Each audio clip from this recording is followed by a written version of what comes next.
Serramenti Fratelli Botter, specialisti nella produzione e sostituzione di serramenti in legno e PVC. Alta pressione torna ad essere soleggiato sulle nostre regioni nella giornata di sabato 18 febbraio. Nel dettaglio sul Veneto bel tempo soleggiato e stabile, vanno evidenziate un po' di nubi alte e stratificate sui settori alpini, sul nord veneziano e anche qualche nebbia sul veronese. Temperature massime previste tra 10 e 12 gradi, minime attese tra -1 e 5 gradi circa.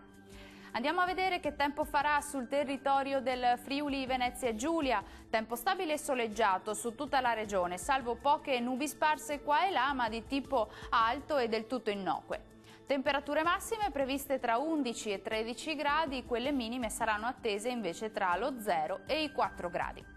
Concludiamo con uno sguardo alla situazione meteorologica del Trentino Alto Adige. Anche qui tempo stabile e soleggiato, salvo più nubi sui settori alpini di confine con rari fiocchi fino in collina.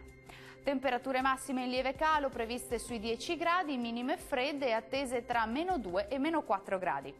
Il mare sarà quasi calmo sulle coste e poco mosso al largo. I venti invece saranno moderati da nord, localmente deboli sulla laguna di Venezia.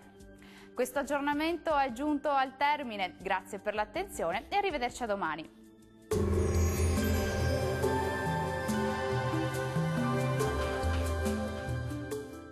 Serramenti Fratelli Botter, specialisti nella produzione e sostituzione di serramenti in legno e PVC.